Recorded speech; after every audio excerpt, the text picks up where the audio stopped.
Paz, irmãos, como foi dito, meu nome é Anderson, sou pastor bem ali em Brasília, especificamente em Taguatinga, da igreja Vivo por Ti, casado com Keila, pai do Paulo, do João e do Tiago.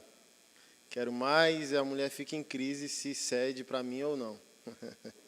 Mas eu quero mais filhos, no máximo uma menina, para tentar equilibrar as coisas.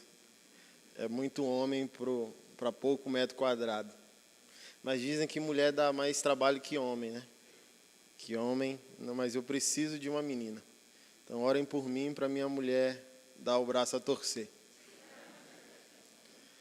Fiquei surpreendido, 2 ovelhas nossas aqui em São Paulo, final de semana. Queria apresentar o Emerson e a Valéria.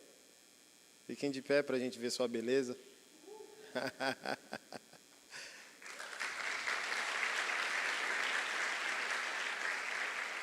Congregam com a gente, vieram para somar. E acredito que Deus tem muito a fazer através da vida deles. Gostaria que você abrisse sua Bíblia em Gênesis, capítulo 4. A gente vai rodar um pouco na Bíblia. Gênesis, capítulo 4, versículo 17. E o que o Senhor colocou no meu coração a ser compartilhado é sobre uma distinção muito sutil entre pecado e iniquidade. Vamos ler? Gênesis 4, verso 17. Coabitou Caim... Não, desculpa. 4:1. Coabitou o homem com Eva, sua mulher. Esta concebeu e deu à luz a Caim. Então disse: adquiri um varão com o auxílio do Senhor. Depois deu à luz a Abel, seu irmão. Abel foi pastor de ovelhas e Caim lavrador. Aconteceu que no fim de uns tempos trouxe Caim do fruto da terra uma oferta ao Senhor. Abel, por sua vez, trouxe das primícias do seu rebanho e da gordura deste. Agradou-se o Senhor de Abel e de sua oferta, ao passo que de Caim e de sua oferta não se agradou. Irou-se, pois, sobremaneira Caim, e decaiu-lhe o semblante. Então lhe disse o Senhor: por que andas irado? E por que decaiu o teu semblante? Se procederes bem, não é certo que serás aceito? Se todavia procederes mal, eis que o pecado jaz à porta, e o seu desejo será contra ti, mas cumpre a ti dominá-lo. Isaías, capítulo 58.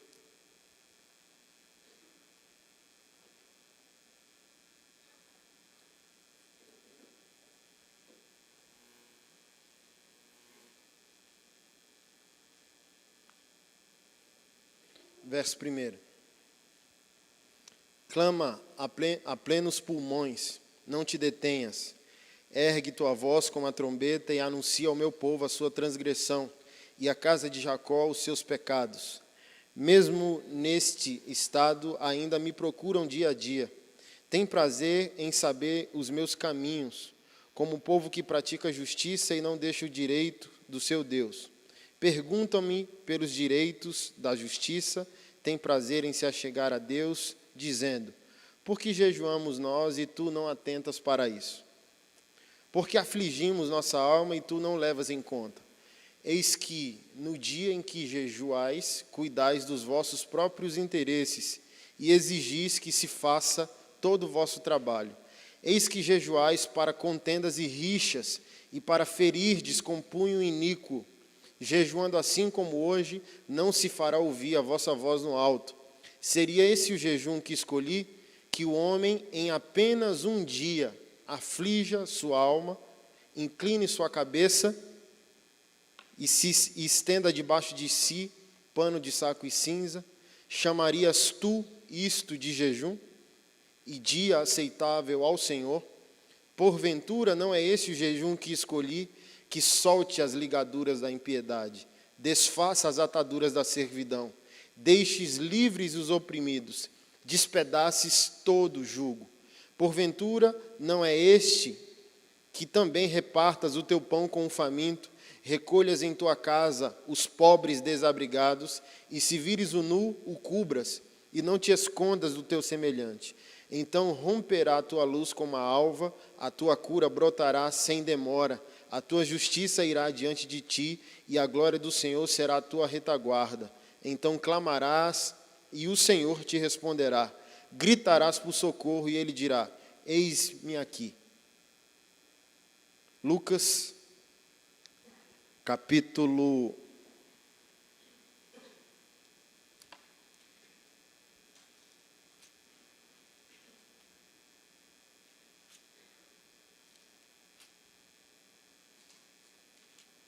15, verso 1.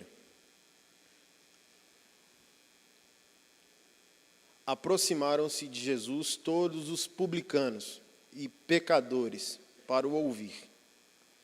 E murmuravam os fariseus e os escribas, dizendo: este recebe pecadores e come com ele. Até aqui por enquanto. Qual a conexão de todas essas leituras que nós fizemos? E o que eu quero compartilhar com a igreja nessa noite?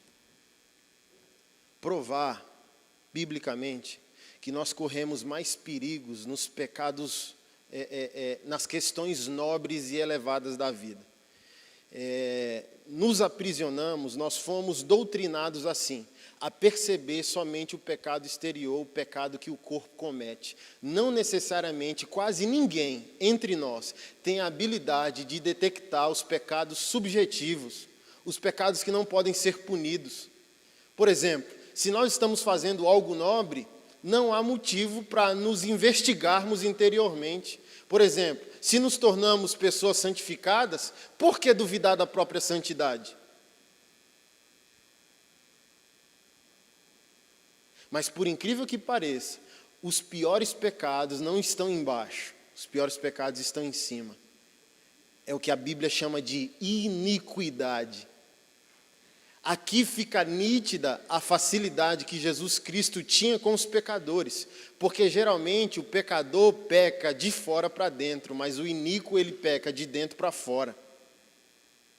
Ele tem um coração corrompido, mau, por mais que o seu comportamento seja religioso.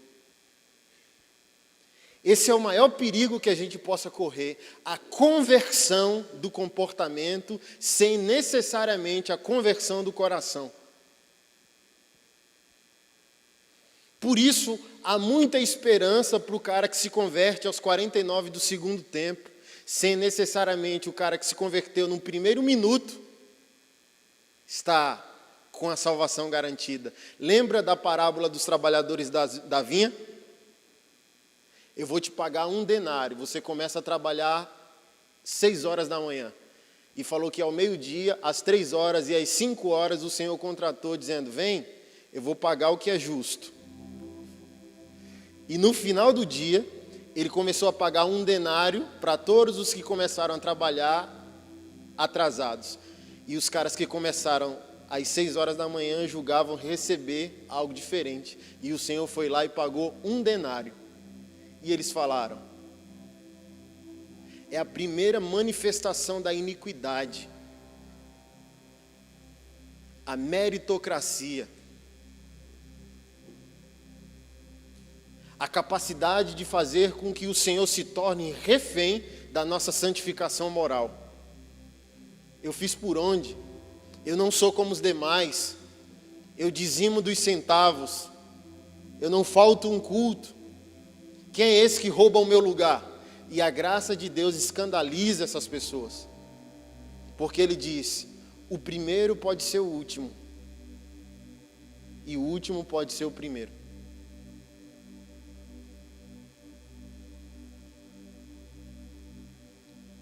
Nessa noite, muitos de nós vão ser treinados a enxergar a santidade e pecado de uma outra maneira. Porque Davi não seria seu pastor hoje, porque você não ia congregar na igreja dele. Ele foi um homem mau. ele não passa pelo crivo do legalismo. Ele foi um mau pai. Na família dele teve um incesto. Um filho dele estuprou a própria irmã. Ele foi omisso porque não confrontou o filho, só ficou sem falar com o filho durante 3 anos. Por causa disso, o outro irmão queria matar o irmão que estuprou a irmã. Ele foi um adúltero covarde que não mata, mas tem poder de matar. O próprio filho quis matá-lo para tomar o reino.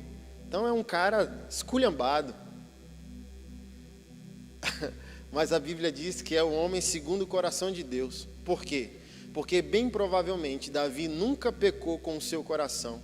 Ele pecava com o seu corpo, o seu instinto. Mas quando o Senhor o tocava, ele se convencia e se prostrava. Ele não era resistente, ele não era duro de coração, ele não era iníquo, ele só era um pecador.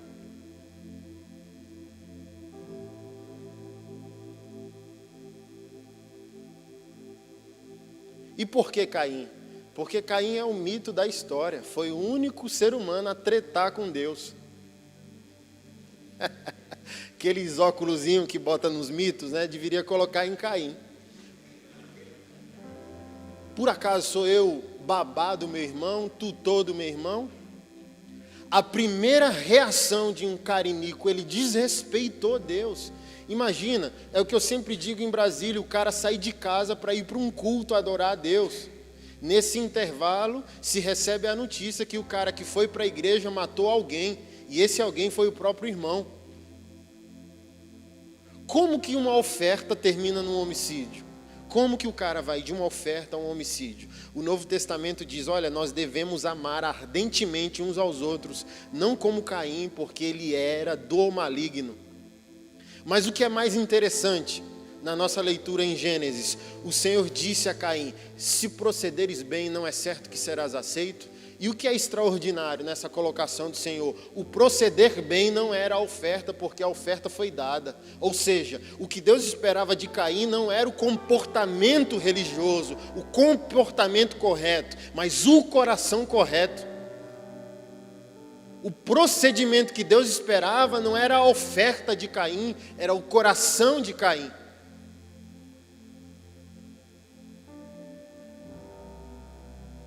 Porque Deus não recebe o que as mãos entregam.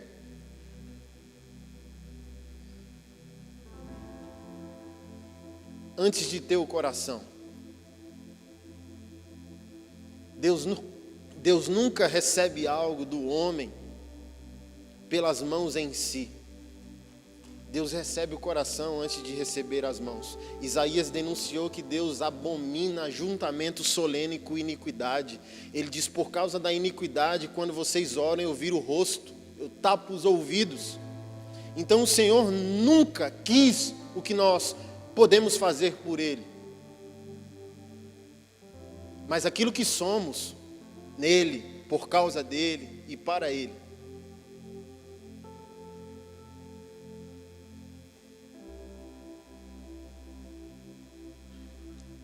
Não sei se você já teve experiência com gente ruim na casa de Deus. Esse é o motivo.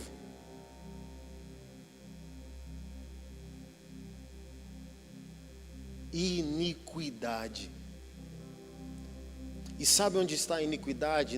Naqueles que combatem o pecado. Não é nem no pecador. Olha esse cenário evangélico atual. A luta da igreja pela moralidade, pela família. É uma guerra que trucida o pecador. É uma guerra que faz mal. Não é uma guerra travada pela misericórdia. É como se fosse a briga pelo motivo certo com o coração errado. Coração que deseja ofender o outro, diminuir o outro, oprimir o outro, envergonhar o outro.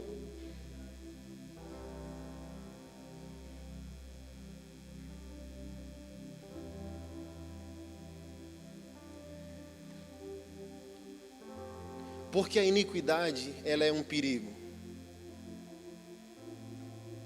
Porque, querido, enquanto nós estivermos pregando a palavra, defendendo Deus, a moralidade, a família, não perceberemos o que está acontecendo no nosso coração, porque nós estamos fazendo a coisa certa.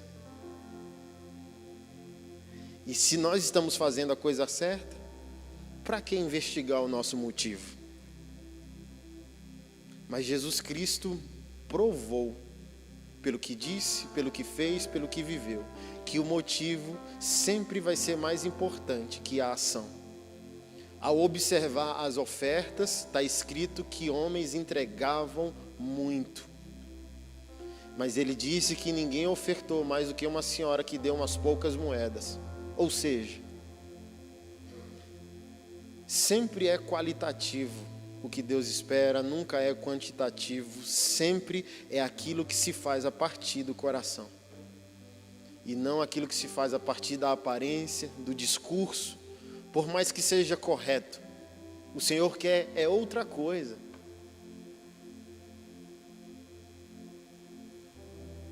Pregando essa semana, volta e meia eu choro com coisas simples assim, com Jesus no café da manhã. E esses tempos eu estava chorando, quando eu estava de manhã estudando. Tem umas 5 teologias sistemáticas de autores diferentes. Aí uma tem 1000 páginas, a outra tem 700, a outra tem 500. Aí você pega aquele negócio e você logo conclui: esse cara é o cara. Meu Deus, eu acho que nem se eu levasse a vida inteira para escrever uma teologia sistemática eu conseguiria. E talvez esses caras fizeram isso em menos de um ano. Mas o que me levou às lágrimas? Esse cara não vai receber mais do que a senhora lá da periferia de uma igreja pentecostal que não sabe ler.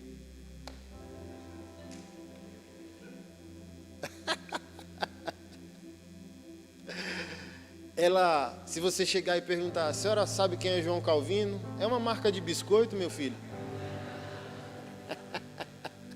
Nunca vai saber. Mas quando pedir para ela, para fazer com que o inferno recue e o céu desça, ela sabe onde apertar o botão.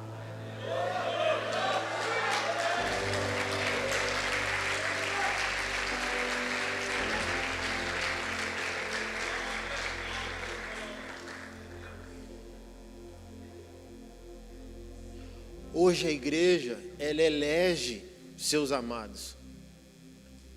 Ela ama quem merece. Sempre foi assim. Ela ama quem pagou o preço. E Jesus ama a todos. E facilita ainda mais a vida de quem nem consegue pagar o preço. Você chegou 5 horas para trabalhar e o trabalho acaba às 6. Jesus Cristo diz que você vai receber o mesmo que o outro que começou a trabalhar desde sempre. E a gente precisa perceber essa maldade. Às vezes nós somos mais perversos que os homens maus, que os homens pecadores.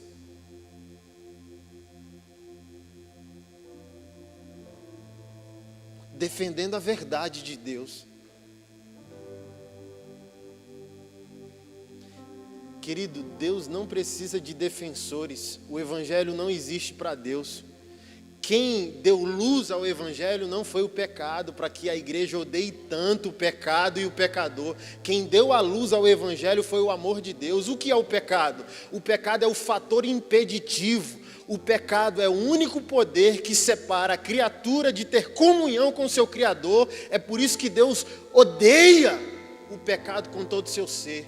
Porque o pecado é o único poder existente que faz com que o Criador, em sua natureza perfeita, santa e gloriosa, não consiga ter comunhão com a sua criação. Mas o Evangelho não existe por causa do pecado. O Evangelho existe por causa do amor de Deus.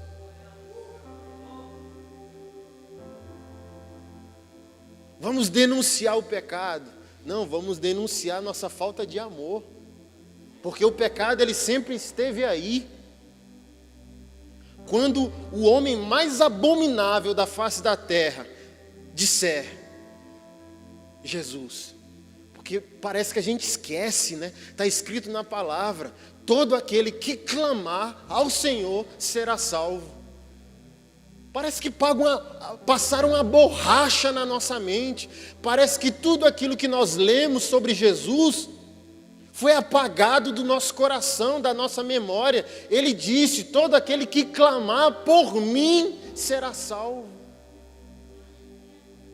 Então a luta não é para combater o pecador, a luta é para combater a nossa própria incapacidade em ser a continuação de Jesus no mundo.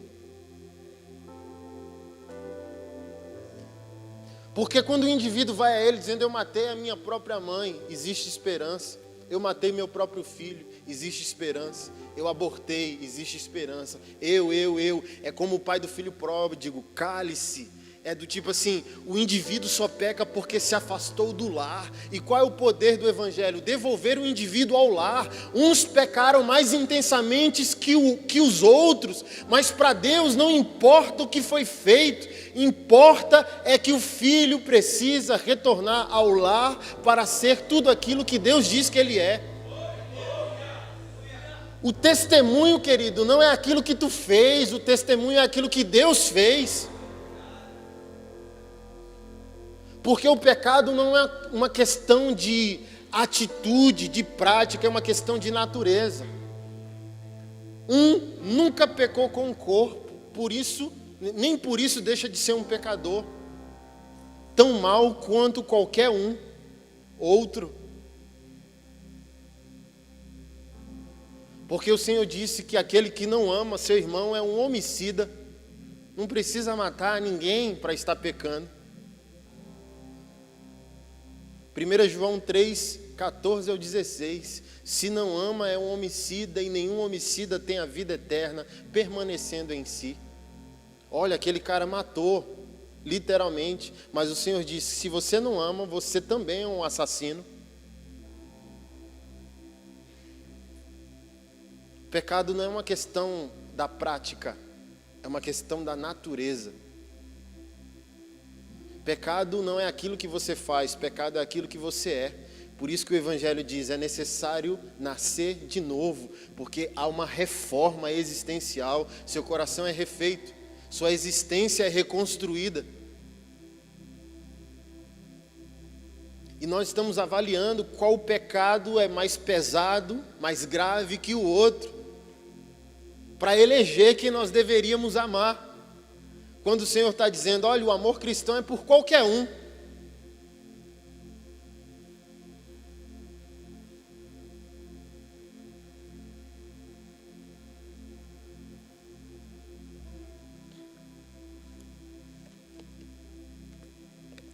Como Caim, quando o coração é iníquo, a gente não se alegra quando Deus também é do outro, porque a iniquidade deseja que Deus seja só seu.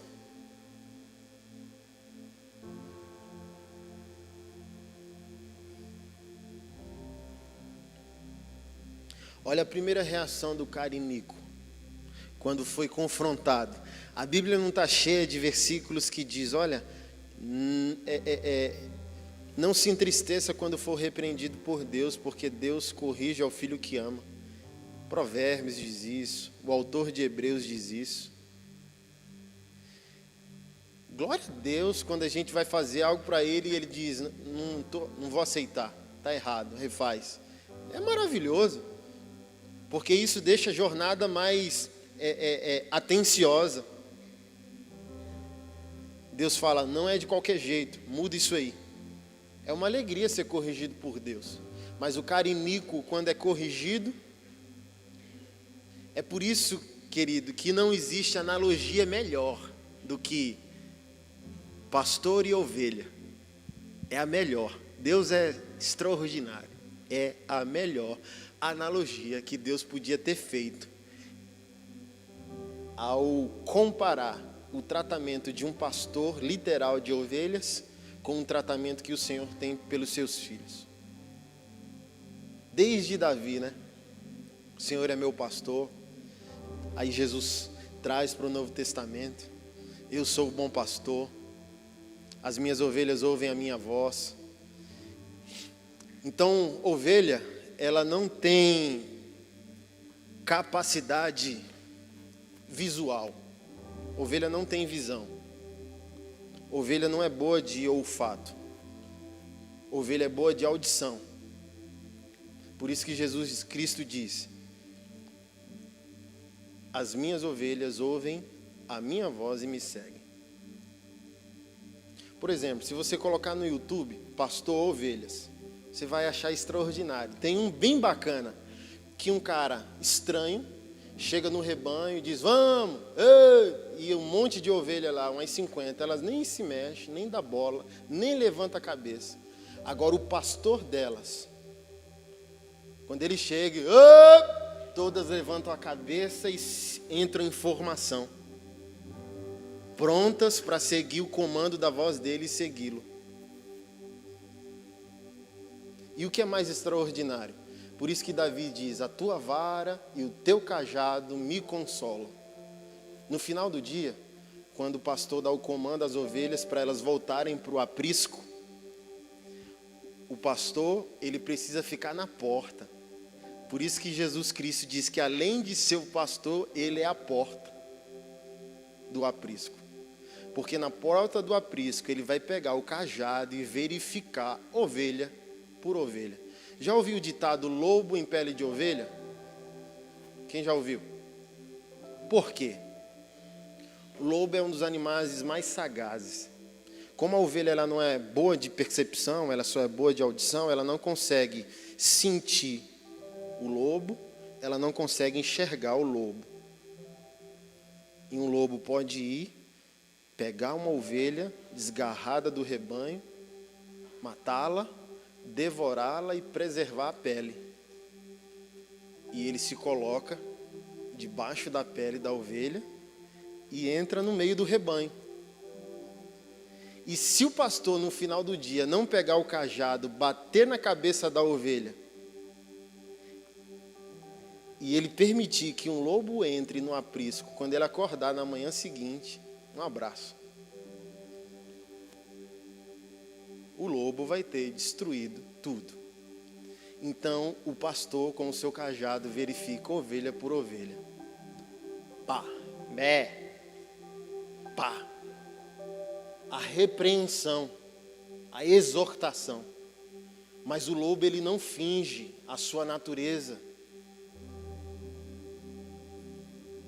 E quando o pastor pega o cajado e mete na cabeça de um lobo disfarçado na pele da ovelha, ele nunca vai fingir, ele não consegue ser exortado, ele não consegue ser repreendido, ele se mostra. E o pastor pode ir ali e matar o lobo e proteger o seu rebanho. Como bem disse João Calvino há 500 anos atrás, o pastor ele tem duas vozes. Com uma ele apacenta o rebanho, com a outra ele afugenta os lobos.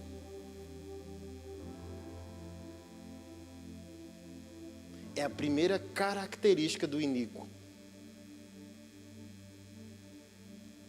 Ele não se alegra em Deus ser do outro, assim como ele não aguenta correção.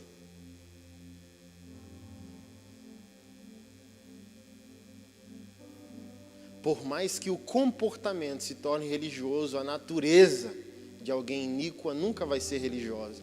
Ele não vai conseguir ter um coração religioso, no bom sentido da palavra. Ele é um fariseu, dominador de Deus, controlador de Deus,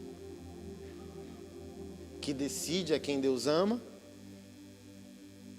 que decide a quem Deus condena, e ele nunca se alegra por ninguém. É o máximo que a gente pode conseguir.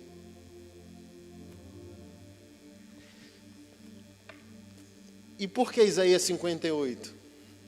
É sensacional, querido, porque mesmo fazendo a coisa certa, se tivermos o coração errado, nunca conseguiremos agradar ao Senhor, alcançar o Senhor, ser transformado pelo Senhor. Porque olha o que parte de Israel estava fazendo, jejuando. Mas assim como Caim, quando não há uma resposta, existe uma irritação. Nós jejuamos e tu não se importa?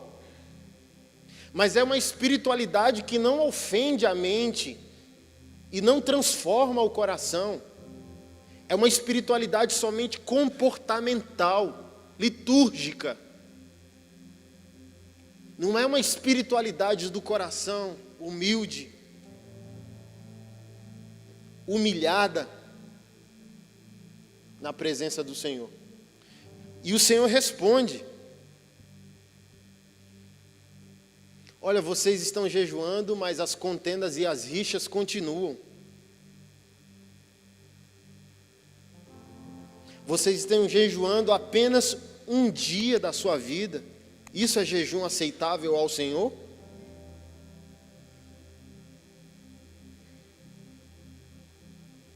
Vocês continuam ferindo o seu próximo com um punho iníquo.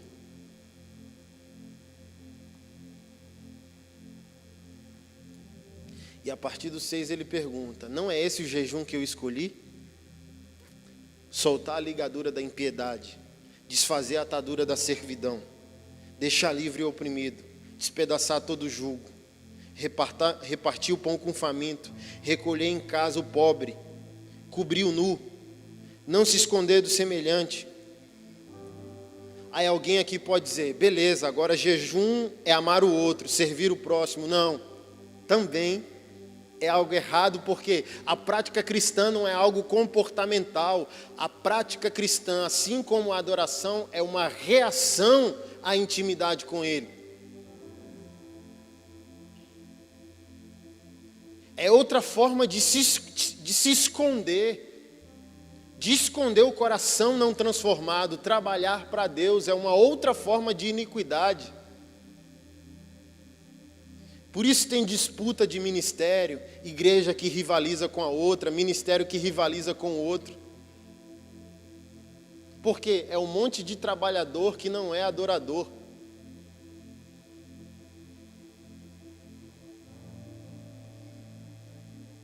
Porque quando os discípulos dizem: olha, a seara é grande, os trabalhadores são poucos, o Senhor não disse: vá trabalhar.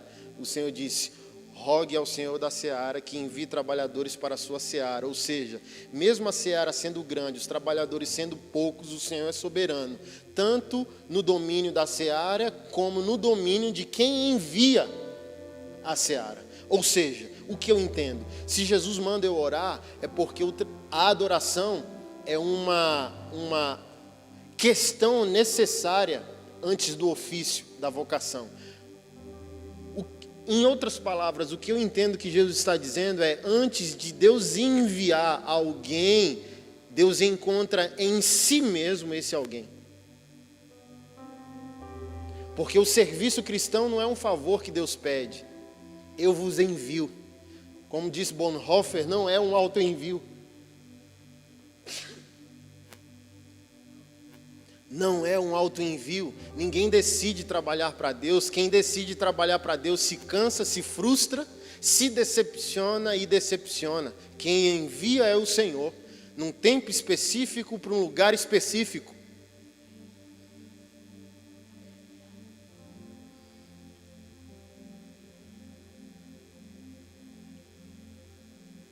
Nosso ofício é adoração.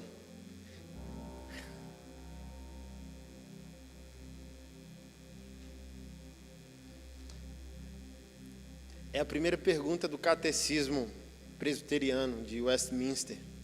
Qual é a finalidade inicial e final do homem? Adorar a Deus e gozá-lo para sempre. É para isso que o homem é criado. O homem não é feito para trabalhar para Deus. O homem é feito para adorar a Deus. E o que é o trabalho? Uma consequência da adoração.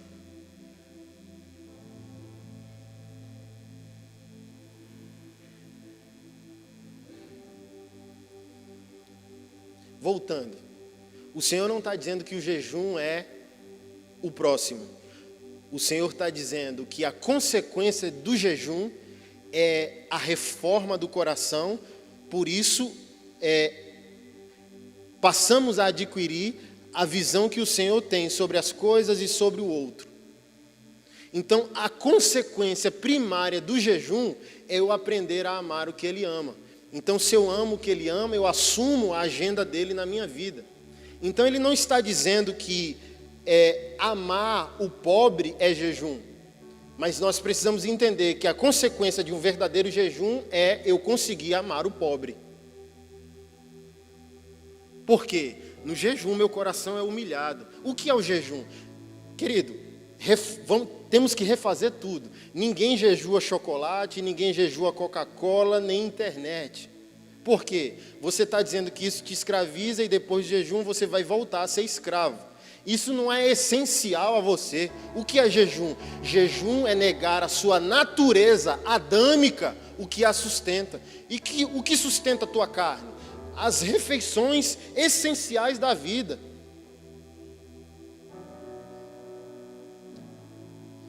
Isso é mudança de hábito, deixar a internet, chocolate. Chocolate destrói o teu corpo, assim como a Coca-Cola. Então, não é bem por aí.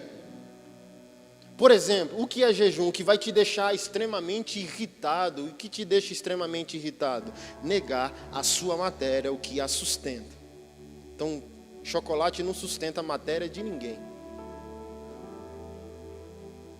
Richard Foster, no Celebração de Disciplina, refuta esse argumento do tipo, eu não consigo jejuar porque eu fico bastante irritado. Ele diz, não é o jejum que te deixa irritado, o jejum revela que você é irritado. E é exatamente isso a função do jejum. O jejum não é para Deus dar carro, dar casamento e Deus dar respostas. O jejum é para que Adão morra.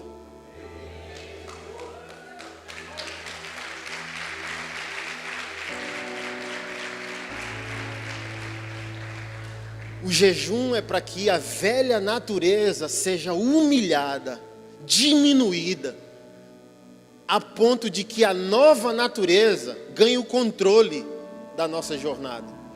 1 Coríntios capítulo 15, em Adão todos morrem, em Cristo todos voltarão a viver. Nesse mesmo capítulo, Paulo diz sobre o primeiro Adão e o segundo Adão, que é Cristo. Então, o que é o jejum? O jejum é o poder que faz com que o primeiro Adão retroceda em nosso ser e faça com que o segundo Adão domine o nosso ser. Porque é a nossa carnalidade que impede o domínio do segundo Adão.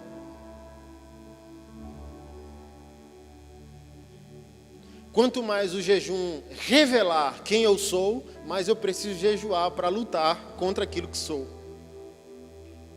E quando eu jejuar o verdadeiro jejum, essas características me acompanharão.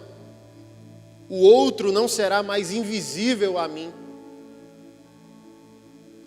Eu conseguirei enxergar o que Deus enxerga. Eu conseguirei amar o que Deus ama. Eu conseguirei fazer o que Deus faz. Aquilo que nós achávamos impossível,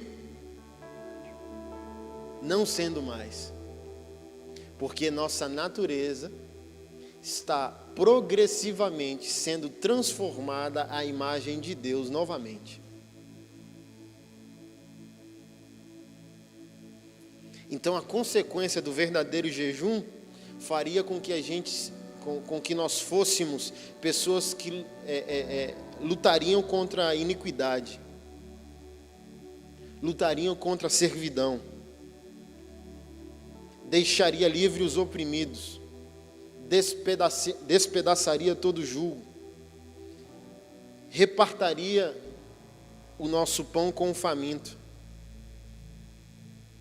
cuidássemos dos órfãos, vestíssemos o nu,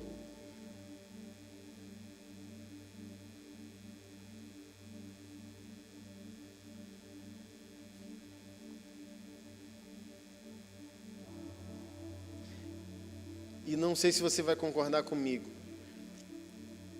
mas querido, existe tanto pecado em nossa santidade, tanto. Existe mais pecado na nossa santidade do que no nosso próprio pecado. Você há de concordar comigo, você estava aqui, pobre de Marré desci, pecador, carente, querendo ser amado, dizendo: ai meu Deus, será que as pessoas vão me amar se eu falar o que eu sou, se eu falar o que eu faço? Mas um belo dia você decide melhorar. E você melhora não pela força do Senhor, mas na força do seu braço. Há de convir comigo que você, quando dá um passo acima, você não olha o mundo de baixo para cima, você olha o mundo de cima para baixo. O pouquinho que você melhora, o pouquinho que você conhece de Bíblia, o pouquinho que você deixou de fazer alguma coisa, você já se sente melhor, negativamente falando. Porque na equação de Cristo, quanto mais se sente melhor, se sente servo. Sofre-se da síndrome do diminutivo, considerando o outro superior a si mesmo, devendo o amor a todos. Quanto mais alguém é santo, na definição de Jesus, mais ele se sentiria pequeno e devedor. Mas sem ele não é isso que acontece? Melhores, não iguais ao outro. Olha aquela pessoa, o que é que ele está fazendo? E era justamente o que você estava fazendo há um mês atrás.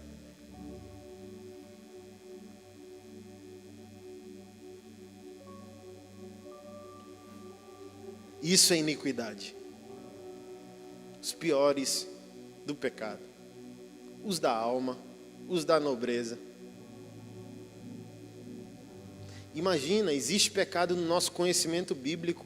Existe pecado na nossa teologia. Existe pecado na nossa santificação. Existe pecado no nosso ministério. E esses, para o diabo, são melhores. Por quê? Eles não são vistos como pecado.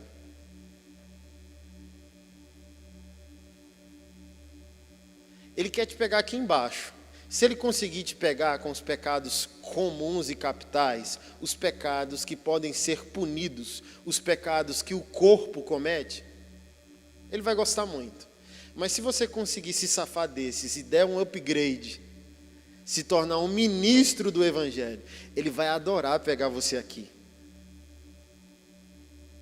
em cima.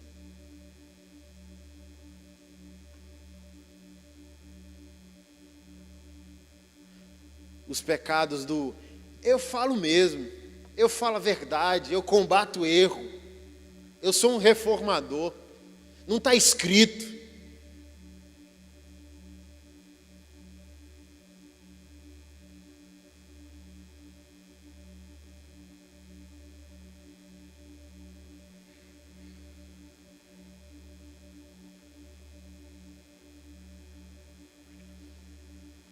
Então nós corremos um risco maior quando estamos melhores do que quando estávamos piores. Não dizendo que ser ou estar pior é a solução. A solução é entender que aquilo que Jesus Cristo disse é a verdade. Sem mim, nada podeis fazer. Eu preciso ter medo de mim. Eu preciso ter medo da minha espiritualidade. Eu preciso ter medo da minha santidade. Porque a pergunta é, ela é benéfica ao outro? O meu conhecimento de Deus é benéfico ao outro? Deus conhece, o outro conhece a Deus através de mim?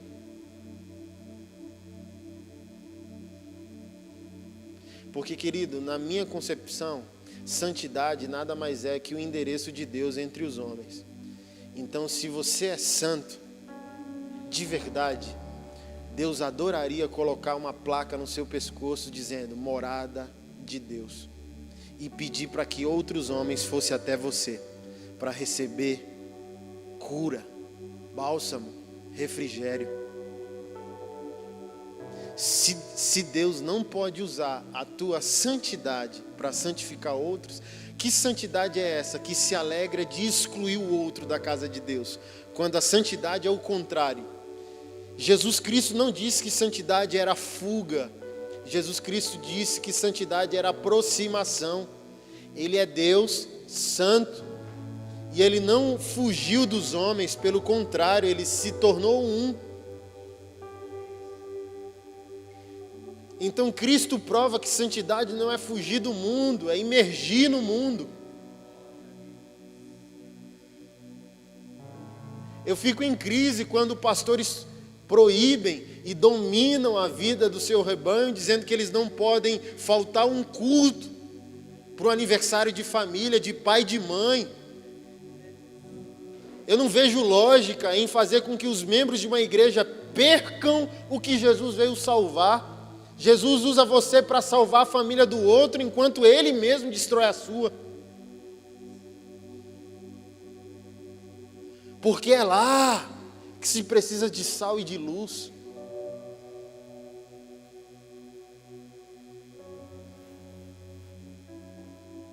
Porque o sal no saleiro perderá a validade.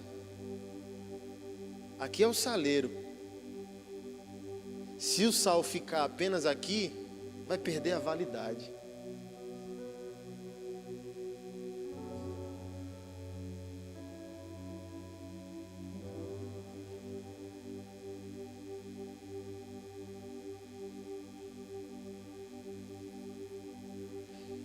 Mas eles bebem, eles fumam. Não era o que tu estava fazendo e Jesus Cristo, santificado, foi lá te resgatar?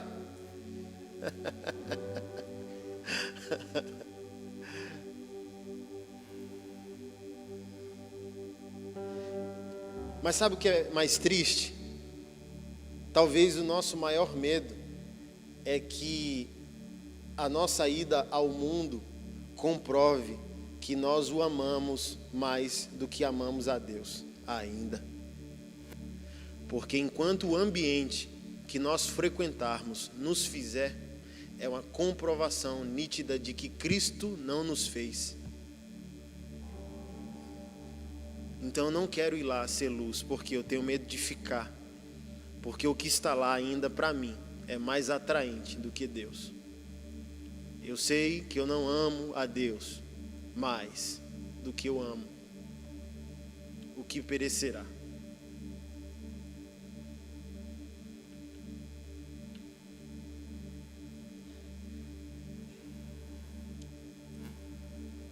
O mundo não está querendo a igreja mais, querido, por coisas semelhantes a essa.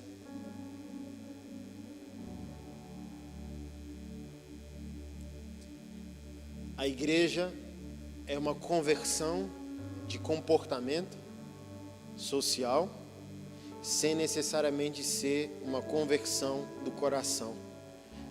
Por isso ela está inexistente na sociedade na segunda-feira.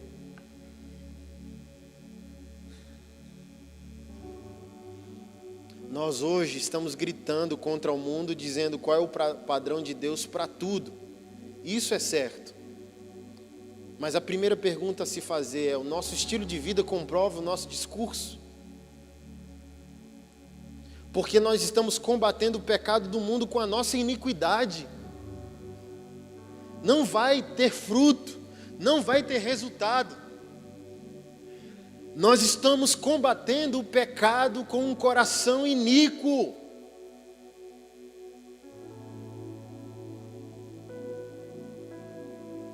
Meu irmão, Jesus Cristo combatia o pecado sorrindo. Jesus Cristo curava uma rebelião com um abraço. Jesus Cristo repudiava um pecado quando sentava e perguntava: qual o seu nome?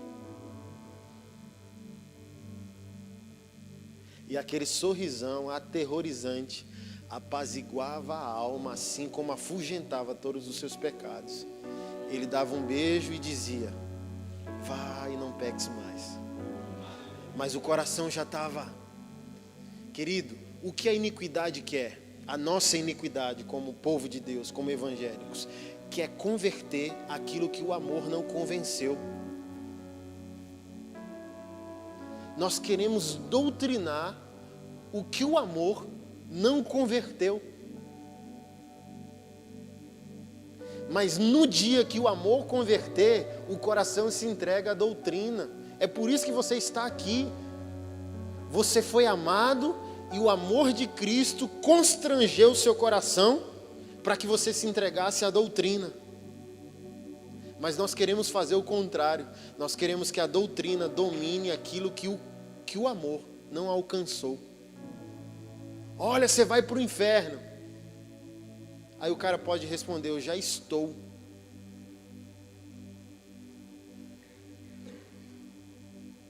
Dizer que o mundo está errado não resolve a problemática. Dizer que o mundo vai para o inferno não resolve. Dizer que é abominação não resolve. Resolve o nosso problema. Qual é o nosso problema? Eu não quero conviver com o problema.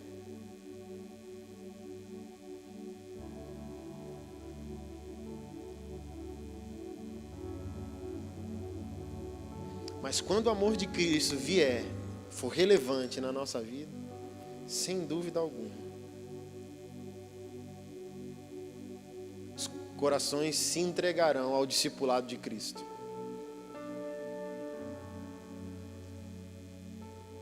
Mas o problema é que nós continuamos a perpetuar o que os fariseus fizeram.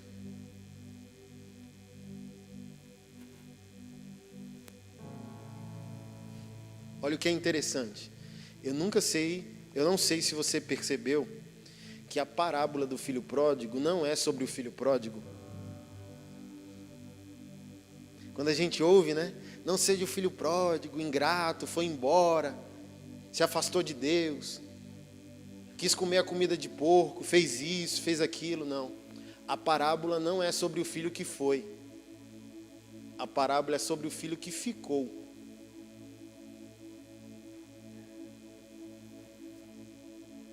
Jesus estava falando sobre a dureza do coração.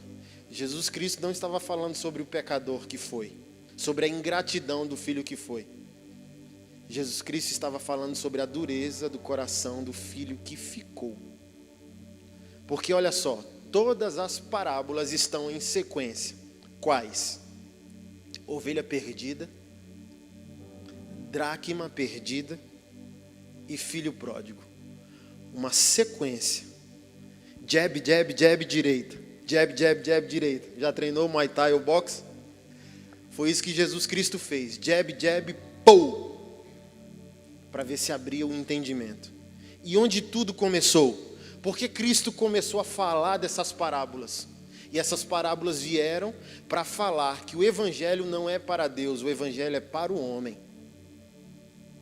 Qual é a glória de Deus mediante o Evangelho? A alegria do retorno do Filho. Porque Deus não está ofendido. Se o Evangelho é somente para a glória de Deus, eu tenho que concluir que Deus está ofendido e querendo provar algo a alguém. Vou mostrar que sou eu que mando, vou mostrar que o poder é meu, não. O Evangelho só existe porque Deus amou. O Evangelho não existe porque Deus está ofendido. Porque se ofendido ele estivesse, ele não estaria redimindo, ele estaria destruindo. E teria destruído assim que Adão pecou. Deus amou o mundo de tal maneira. 3,16. 3,17 eu não vim julgar o mundo.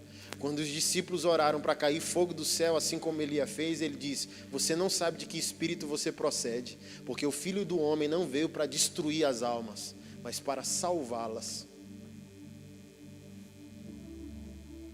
E Cristo foi tão ousado dizendo: a lei veio por intermédio de Moisés, a graça e a verdade veio por meio de Jesus Cristo. Ou seja, ele estabeleceu até um paralelo entre a lei e a graça, dizendo: com Moisés foi um assunto, comigo é outro. Ele veio trazer a lei, eu vim trazer a graça e a verdade. Ou seja, houve um upgrade.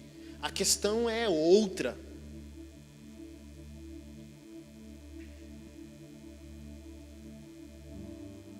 E como tudo começa? No texto que nós lemos em Lucas 15. Aproximaram-se de Jesus todos os publicanos e pecadores, murmuravam os fariseus.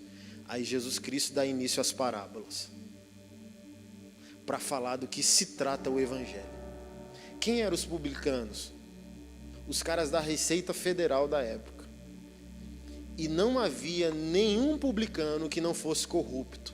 Todo publicano era corrupto e odiado pelo povo. Zaqueu, por isso o escândalo, desce daí, eu quero jantar na tua casa.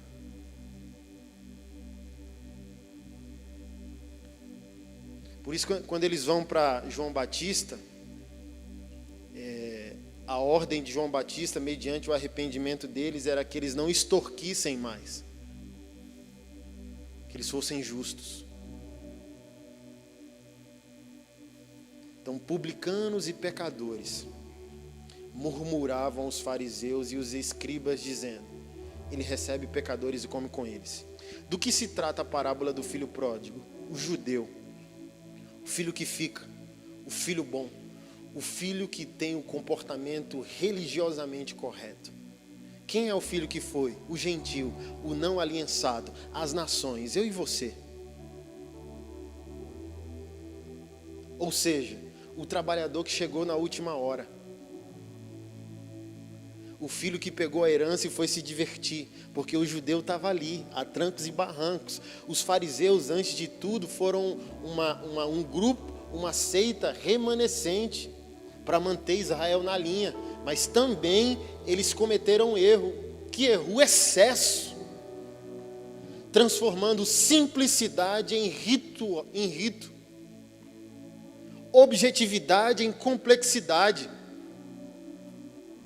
O mandamento de lavar as mãos era só para lavar as mãos, eles transformaram num ritual. Ao ponto de confrontar o próprio Deus, dizendo: vocês vão comer sem lavar as mãos? E ele diz: isso não tem problema não, porque o que entra vai ser evacuado. Agora o que sai é o seu problema. O que sai do seu coração, o que sai do seu interior é o seu problema.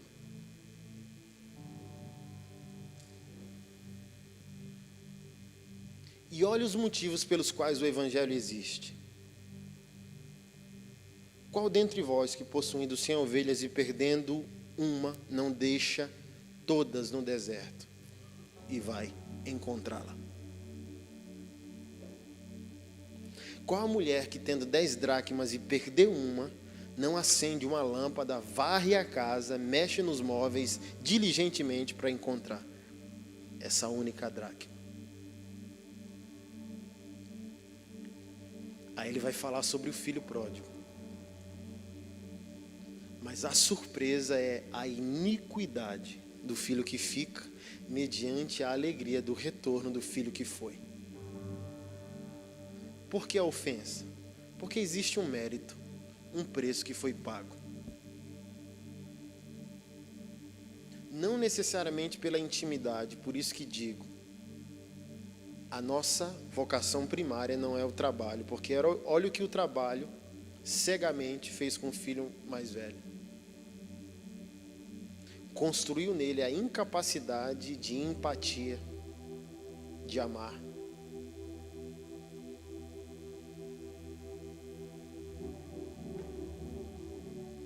Nunca pequei, sempre fui correto. E o que tem a ver o trabalho dele, a fidelidade dele com a alegria do retorno do próprio irmão?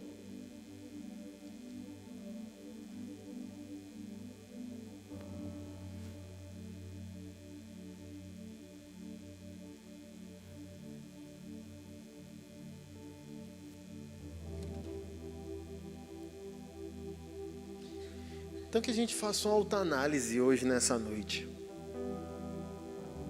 Será que não somos o filho que ficou? Por isso que a gente não se alegra com a possibilidade da salvação de qualquer um? De quem não é bom, de quem não merece, de quem não pagou o preço, de quem acabou de pecar?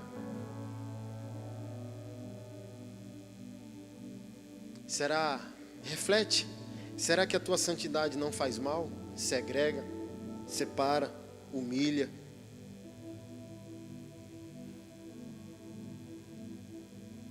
Tem gente que briga pelo direito do outro em ceiar, quando deveria brigar contra si mesmo, né?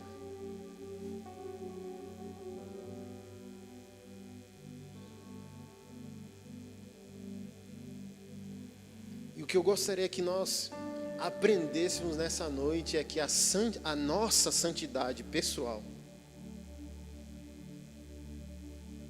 precisa se transformar num viabilizador da vida do outro.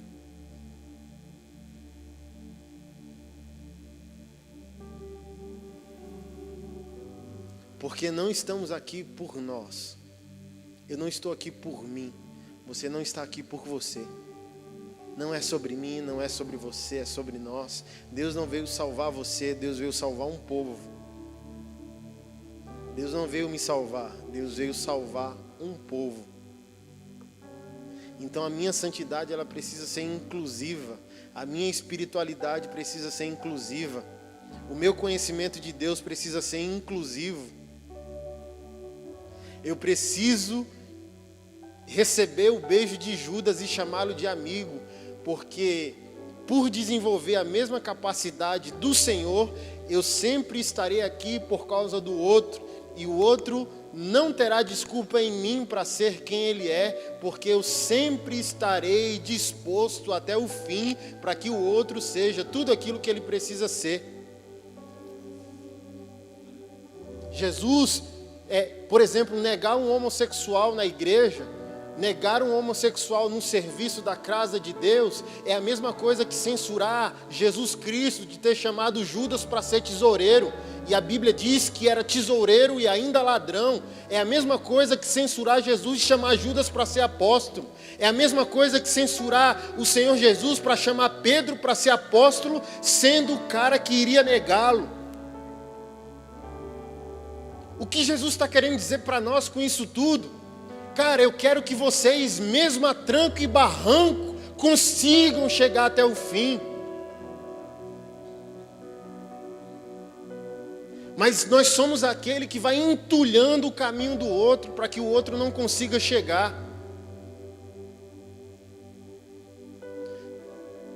Três dias depois que Pedro cometeu o pior pecado da vida dele, ele foi ordenado pastor. Não sei se é escandalizante.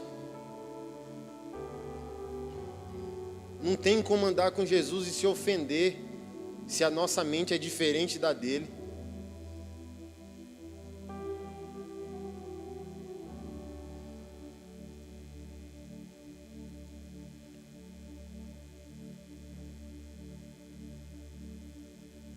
Sua santidade é um facilitador da vida do outro?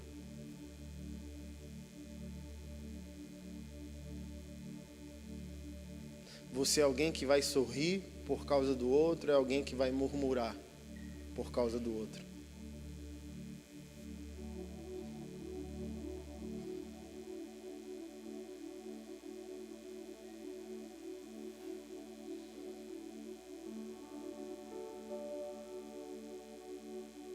Talvez hoje todos nós nos identifiquemos mais com o filho que fica.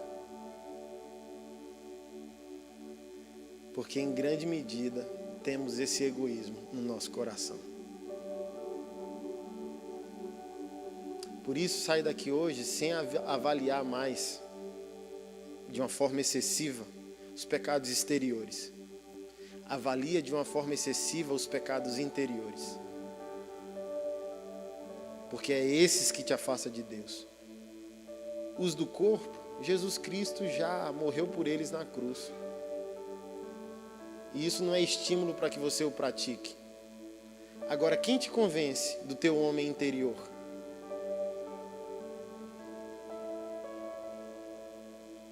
Se eu te virar do avesso nesse exato momento, será que eu não vou ter um escândalo? Se eu ver quem você é por dentro.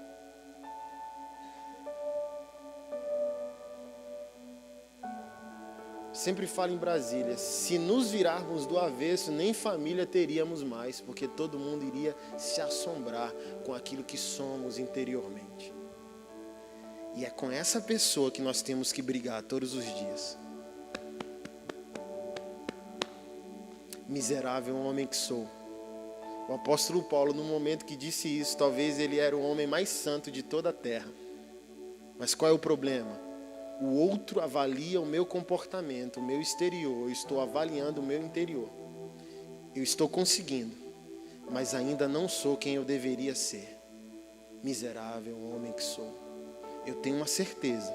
Jesus Cristo se manifestou para salvar os pecadores, dos quais eu sou o primeiro. E naquele exato momento, sem sombra de dúvida, era o homem mais santo de toda a terra.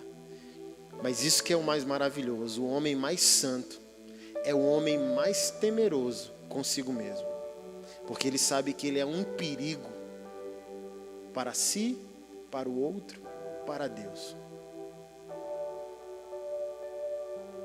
Querido, você não está aqui para que, como fariseu, fique nas portas da eternidade avaliando quem entra.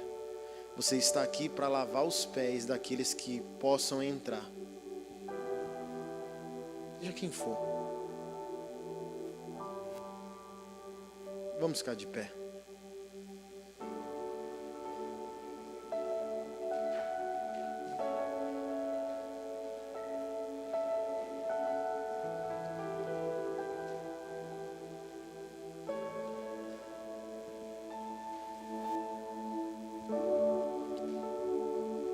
Eu gostaria que nós orássemos em arrependimento mesmo. E com um exercício de fé. Qual é o exercício de fé? Nunca mais você vem para a igreja por causa de você. A partir de hoje você vai decidir vir para a igreja por causa do outro. Porque a tua santidade vai possibilitar a vida do outro. As tuas finanças, os teus bens, o teu conhecimento bíblico, a tua teologia vai ser compartilhada com aquele que precisa. Tudo aquilo que você recebe da parte de Deus tem por intenção divina alcançar a vida de alguém. Então você precisa se arrepender da oração que você fez até aqui. E por causa dessa oração você está pecando contra o Evangelho. Que oração é essa? Deus meu que estás nos céus.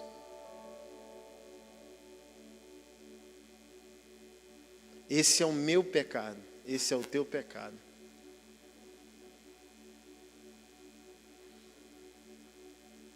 Quando você cantar essa música linda, com uma história extraordinária por trás, Ele me ama, Ele me ama, Ele me ama, Ele me ama. E se a gente não perceber, isso só reforça que o Deus é meu e não do outro.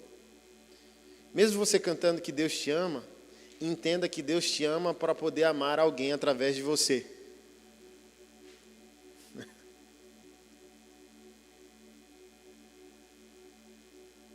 Se arrependa do Deus seu e assuma o Deus que é nosso.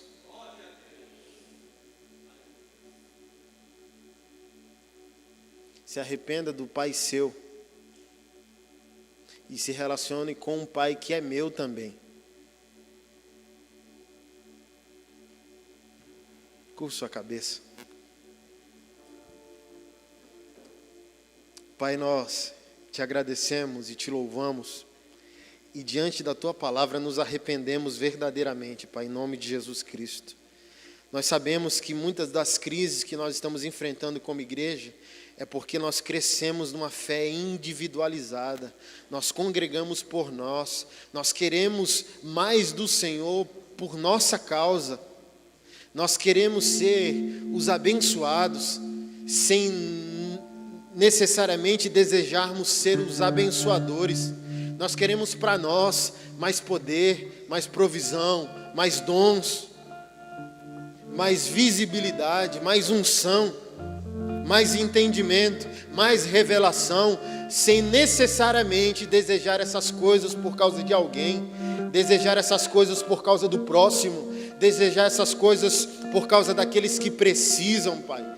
Então que hoje seja uma noite de alinhamento sobre as nossas vidas, Pai, uma noite de arrependimento. Nós queremos o Senhor sim, nós queremos mais do Senhor sim, provisão, unção, recursos, Senhor, emocionais, materiais, espirituais, ferramentas, armas de trabalho, Senhor, para que o Senhor consiga amar o outro, amar o próximo, incluir aqueles que precisam ser incluídos na tua casa, Pai.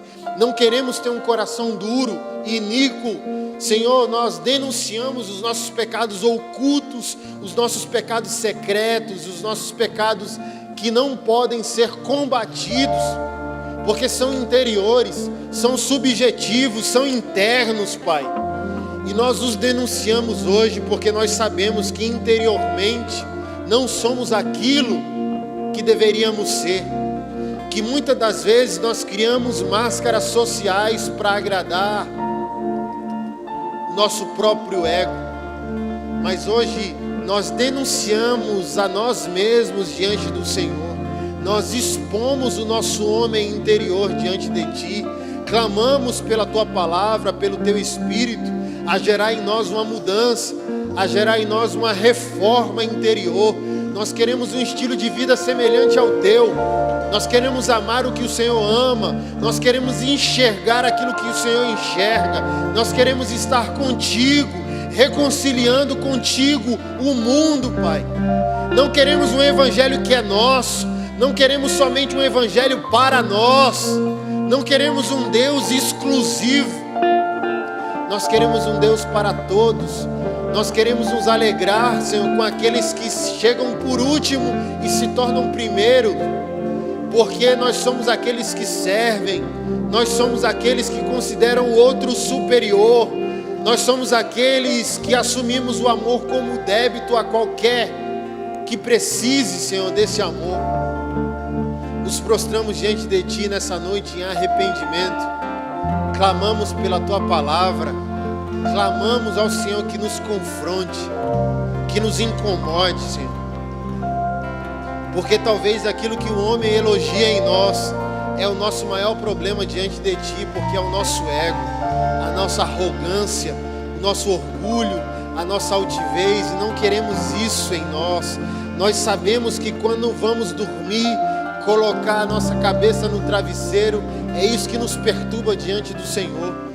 Não necessariamente aquilo que o homem elogia é uma qualidade diante de Ti, pelo contrário, é um defeito, é algo que precisa ser transformado, é um pecado, Pai, em nome de Jesus Cristo.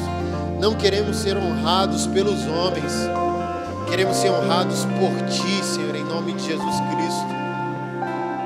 Que não sejamos o filho pródigo, mas também que não sejamos o filho mais velho.